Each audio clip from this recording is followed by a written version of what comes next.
नमस्कार दोस्तों, मेरा नाम है विमल सिंह बालाजी। स्टडी अड्डा में आपका स्वागत है। तारीख है आपकी 2 मई 2022 की। डीएलएड तृतीय सेमेस्टर 2022 के पेपर चल रहे हैं, तो लास्ट पेपर का सॉल्यूशन आज हम देखेंगे। और इससे पहले हमने संस्कृत का जो है कंप्लीट पेपर सॉल्यूशन देख लिया है। साइड में बटन पिछला वाला वीडियो आपको मिल जाएगा। चलिए स्टार्ट करते हैं। 5 बहुविकल्पीय। सबसे पहला बहुविकल्पीय, सूचना और संचार प्रौद्योगिकी शब्द के मुख्य तत्व कौन से हैं? तो ये आपका सूचना और प्रशिक्षण भी होगा, सूचना और तकनीकी भी, सूचना और संचार भी। तो आंसर आपका उपरोक्त सभी जो है वो सही हो जाएगा। दूसरा प्रश्न पूछा गया था, सूचना और संचार प्रौद्योगिकी के साधन कौन से हैं? तो सूचना या संचार आपको करना है किसी चीज, तो इंटरनेट के माध्यम से भी करते हैं, दूरदर्शन के माध्यम से भी आप चीजों को इधर से उधर पहुंचाते हैं, रेडियो के माध्यम से भी। तीनों चीजें मैंने आपको बताई थी, उपरोक्त सभी यहाँ पर भी आपका सही हो जाएगा। तीसरा प्रश्न पूछा गया था, इंटरनेट की प्रमुख सेवाएं क्या होती है? इंटरनेट रिले चैट भी होता है। मैंने बताया था एक साथ बहुत से कंप्यूटर जुड़े होते हैं, रिले चैट वाला क्वेश्चन मैंने कराया था। ईमेल भी इंटरनेट की सेवा में आता है और टेलनेट भी आता है। तो आंसर यहाँ पर भी उपरोक्त सभी ही जो है बिल्कुल सही हो जाएगा। उपरोक्त सभी वाले देख रहे हैं, लाइन से आंसर है। तो ऐसे में मैंने पहले भी बताया कि डीएलएड में उपरोक्त सभी वाले जब प्रश्न आते हैं तो लगभग 80 से 90% चांस रहता है कि वही सही होगा। चौथा प्रश्न है, एजुसेट का दूसरा प्रचलित नाम क्या है? तो ये जो है आपका जी सैट 3 जो है इसका प्रचलित नाम है। ये हम आपको पूरा एजुसेट अलग से टॉपिक भी पहले पढ़ा चुके हैं, पहले के बैचेस के लिए मैंने आपको बताया भी था। जी सैट 3 उसी को जो है वो कहते हैं। लास्ट प्रश्न पांचवा बहुविकल्पी था, दूरदर्शन के माध्यम से शिक्षा प्रदान की जाती है। अच्छा, मैं इसका स्क्रीनशॉट भी दिखाता हूं आपको। ये देखिए इसका स्क्रीनशॉट, जो एजुसेट के लिए हमने एक अलग से टॉपिक बनाया था। ये बनाया था 25 फरवरी 2019 को। तो सोचिए कब हमने बनाया था। और इसका टॉपिक का जो टाइटल है, देखिए ऊपर भी थंबनेल में भी जी सेट 3 और यहाँ पर भी क्लियर जी सेट 3। तो ये हम बहुत आपको बार बता चुके हैं। जी सेट 3 वाला ये जो प्रश्न आया था इसकी बात कर रहे थे। पांचवा प्रश्न लास्ट बहुविकल्पी था, दूरदर्शन के माध्यम से शिक्षा प्रदान की जाती है। तो ये औपचारिक भी होती है, अनौपचारिक भी होती है। आंसर आपका उपर्युक्त दोनों यहां पर भी सही होगा। जिसको भी थोड़ा बहुत कंफ्यूजन है उसके लिए मैं आपको दिखा भी देता हूं। दूरदर्शन से संबंधित ये क्वेश्चन आपका इसमें क्लियर लिखा हुआ है। दूरदर्शन जो है वो शिक्षा का एक अत्यंत आकर्षक और सबल जो है वो साधन है। इसके माध्यम से औपचारिक और अनौपचारिक, क्लियर लिखा है, औपचारिक और अनौपचारिक दोनों प्रकार की शिक्षा जो है वो दी जाती है।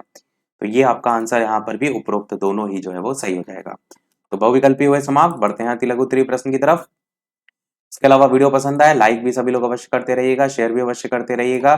छठा प्रश्न पूछा गया था कि संचार से आप जो है वो क्या समझते हैं? तो कल जो हमने 155 प्रश्न वाली जो है वो मैराथन के रूप में कंप्यूटर की जो है वो देखी थी। जितने भी प्रश्न यहाँ पर आप देख रहे हैं, मैं एक एक स्क्रीनशॉट आपको साथ में दिखाता हुआ चलूंगा। एक एक प्रश्न आपका उन्हीं प्रश्नों में से आया है। संचार वाला देखिए, मैं आपको दिखाता हूं। सबसे पहले ये देखिए, एक दिन पहले का ये वीडियो है आपका, थर्ड सेमेस्टर 2022 कंप्यूटर महामैराथन 155 प्रश्न। इसी का ही देखिए स्क्रीनशॉट में संचार किसे कहते हैं, 100 नंबर पे प्रश्न था। संचार से तात्पर्य अपने विचारों को पत्र, टेलीफोन आदि जो माध्यम है उनके द्वारा दूसरों तक पहुंचाना है। तो ये आपका संचार जो है वो हो गया। अगला सातवां प्रश्न पूछा गया था, सूचना और प्रौद्योगिकी जो है, संचार प्रौद्योगिकी, इसके साधन कौन कौन से होते हैं? ये भी क्वेश्चन मैंने आपको कराया था। देखिए आपको इसी वीडियो का ही मैं आपका स्क्रीनशॉट दिखा रहा हूँ। ये देखिए, संचार प्रौद्योगिकी की टाइप्स करके क्वेश्चन कराया था, कितने प्रकार के होते हैं, यही इसके साधन होते हैं। चाहे वो मौखिक अभिव्यक्ति के माध्यम से आप करें, या फिर मुद्रित प्रणाली है, रेडियो प्रसारण है, दूरदर्शन है, इंटरनेट है, तो ये सब इसके अंतर्गत ही आ जाएंगे। यही पूछा गया था कि कौन कौन से साधन है। ये सभी साधन ही होते हैं। इंटरनेट के माध्यम से भी आप संचार प्रौद्योगिकी करते हैं, दूरदर्शन के माध्यम से भी, तो ये आप लिख सकते थे। आठवां प्रश्न था, कंप्यूटर सिस्टम के अंग कौन कौन से होते हैं? सेम यही क्वेश्चन भी मैंने कराया था। कंप्यूटर सिस्टम के अंग, ये एक्चुअल में प्रीवियस ईयर में भी आ चुका है, मैंने आपको बताया भी था। देखिए इसी मैराथन का ही आपका जो है स्क्रीनशॉट है। 136 नंबर पे क्वेश्चन हमने कराया था, कंप्यूटर सिस्टम के अंग। ये आपका देखिए 2018 में पूछा भी गया था। तो अंग में कंप्यूटर डाटा होता है, कंप्यूटर हार्डवेयर होता है, कंप्यूटर प्रयोगकर्ता होता है, कंप्यूटर सॉफ्टवेयर होता है, गाइडलाइंस और विधियां होता है। तो ये सभी जो है वो अंग होते हैं। नवा प्रश्न पूछा गया था, विकिपीडिया से आपका क्या आशय है? विकिपीडिया भी मैंने आपको बताया था, प्रश्न भी कराया था विकिपीडिया से ही संबंधित, कि विकिपीडिया की स्थापना जिमी वेल्स ने की थी। और मैंने कहा था जब आप कोई चीज सर्च करते हैं, आपको याद है कि सब डायरेक्ट विकिपीडिया खुल जाता है, तो भंडार का एक स्रोत है, उस तरीके से आप अपने अकॉर्डिंग लिख सकते थे। 10वां प्रश्न पूछा गया था, प्रसार भारती की स्थापना दिवस जो है वो कब है? सेम यही क्वेश्चन, जैसे लिखा है ना कि प्रसार भारती की स्थापना दिवस कब है, सेम ऐसे ही क्वेश्चन मैंने आपको कराया था। वो भी देख लीजिए। इसी 155 क्वेश्चन में ये था 135 नंबर पे, प्रसार भारती की स्थापना दिवस जो है वो कम है। मैंने कहा था, देखिए ये जो पहले से ये हाईलाइट हो रखा है रेड कलर से, इसको मैंने डबल हाईलाइट करके कहा था, याद कर लीजिएगा, पूछा जाता है। 23 नवंबर 1997, ये जो पहले से रेड कलर हाईलाइट है ये वीडियो का ही हाईलाइट है। तो 23 नवंबर 1997 जो है इसको प्रसार भारती की स्थापना दिवस है। देखिए प्रश्न की लैंग्वेज तक नहीं चेंज है, कब है ऐसे करके ही आपका लिखा हुआ है। लास्ट अति लघु था, भारत में दूरदर्शन के कार्यक्रम जो है उसका प्रारंभ कब हुआ? ये वाला क्वेश्चन भी मैंने आपको कराया था उसी 155 प्रश्न में। ये देखिए उसका स्क्रीनशॉट है। इन्हीं 155 प्रश्न में प्रश्न नंबर था आपका 51 वाला, कि भारत में दूरदर्शन सेवा का प्रारंभ कब से हुआ था? तो 15 अगस्त 1959 से जो है वो भारत में दूरदर्शन सेवा का प्रारंभ हुआ था। एक एक प्रश्न मैंने आपसे कहा ना कि जितने मैंने प्रश्न कराए हैं इसमें सभी जो है वो प्रश्न आए हैं, कोई भी प्रश्न इसमें से एक भी बाहर से जो है वो नहीं है। लघु उत्तरीय प्रश्न की तरफ बढ़ते हैं। इंटरनेट क्या है, बेसिक तरीके से आप लिख सकते हैं। इंटरनेट के बारे में भी मैंने बहुत सी चीजें बताई थी, इसमें विशेषताएं पूछी गई थी। देखिए मैंने इंटरनेट के संदर्भ में भी इसी 155 प्रश्न में आपको कराया था। 122 नंबर पे क्वेश्चन था इंटरनेट के भाग आपका। इंटरनेट की एक मुख्य विशेषता होती है कि इससे मानवीय संचार व्यवस्था को सरल, सरस और बहुउपयोगी बनाया जा सकता है। इसमें एक प्रमुख विशेषता लिखनी ही थी, और बाकी 2 नंबर में आया था तो इसकी शुरुआत वाला ये 1969 ये इसमें लिख सकते थे। एक कार्य इंटरनेट का वो इसमें लिख सकते थे। तो काफी चीजें आप इंटरनेट वाले में भी लिख सकते थे।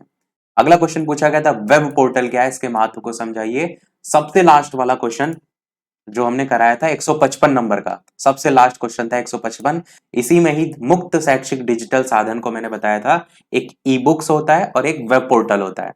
वेब पोर्टल ही यहाँ पर जो है वो पूछा गया था, तो मैंने वहां डिफाइन किया भी था कि ये एक आपका वेब आधारित प्लेटफॉर्म होता है जो अलग अलग जो सोर्स होते हैं, स्रोत होते हैं, उनसे एक उपयोगकर्ता इंटरफेस से में इसमें जानकारी जो है आप कह सकते हैं एकत्रित करता है, और जो उपयोग करता है उसको जानकारी प्रदान करता है। तो ये सारी चीजें जो मैंने आपको बताई थी आपने लिख ली होंगी, इनके महत्व को भी आप जो है वो अपने आप से लिख सकते थे।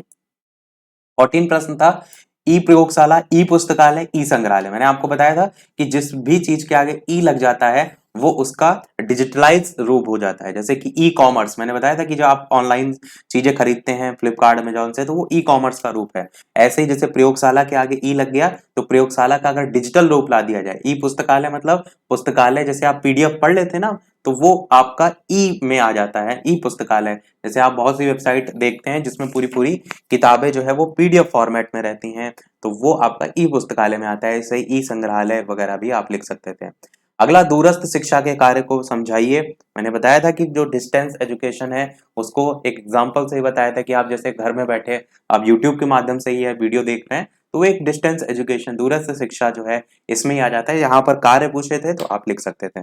प्रसार भारती की शैक्षिक सेवाएं, प्रसार भारती हमने ऊपर देखा तो उसके सेवाओं में जो है आप लिख सकते थे। मैंने आपको बताया था कि दूरदर्शन पर भी काफी जो है वो इसके संदर्भ में प्रयोग जो आपके कार्यक्रम है वो चलाए जाते थे। ज्ञान दर्शन भी एक मैंने आपको बताया था, तो वही शैक्षिक सेवाओं में ही आपको यहाँ पर बताना था।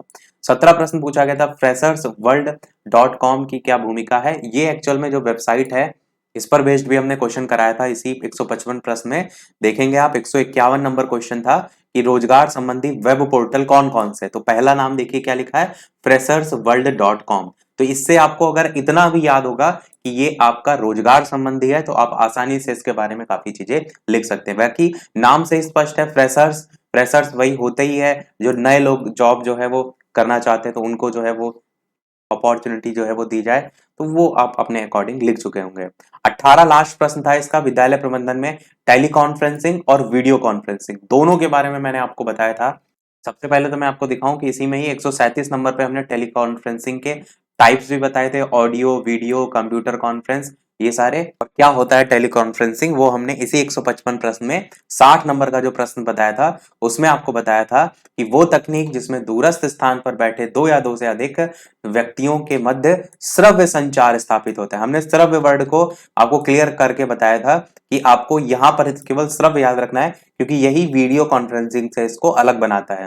तो ये आपका टेलीफोन कॉन्फ्रेंसिंग जो है वो होता है। और वीडियो कॉन्फ्रेंसिंग आप सभी जानते हैं, जो आप नॉर्मली करते हैं, वीडियो कॉल करते हैं, वही आपकी वीडियो कॉन्फ्रेंसिंग होती है। वीडियो कॉन्फ्रेंसिंग के बारे में भी हमने 155 प्रश्न में बताया था आपको कि क्या होता है वीडियो कॉन्फ्रेंसिंग। एक दो तरफा प्रणाली है जिसमें दोनों तरफ ग्रहण और प्रेषित करने की तकनीक है। मैंने ये भी बताया था आपको, याद होगा कि ग्रहण और प्रेषित क्या किया जाता है। जैसे कि एक कोई जब वीडियो कॉल कर रहा है तो इधर से डाटा भेज रहा है, सामने वाला उसको रिसीव कर रहा है, तो उसी का ही यहाँ पर रूप जो है वो बताया गया था। वीडियो कॉन्फ्रेंसिंग के मैंने लाभ भी बताए थे। प्रत्यक्ष शिक्षण की तरह लाभकारी साधन है, दूरस्थ शिक्षा के लिए उपयोगी है। तो ये सब पॉइंट 2 नंबर में आया था, इसलिए ये सारी चीजें लिखना भी जरूरी था। तो ये था हमारा ओवरऑल पेपर सॉल्यूशन। उम्मीद करते हैं आपका पेपर बहुत अच्छा गया होगा। और कितने आपने इसमें से प्रश्न सही किए, अपना स्कोर कमेंट में अवश्य जो है वो बताइएगा। तो यही था हमारे आज के इस वीडियो में। वीडियो पसंद आया हो लाइक सभी लोग कीजिएगा और लोग साथ शेयर कीजिएगा। मिलते हैं अगले वीडियो में, तब तक के लिए नमस्कार, जय हिंद।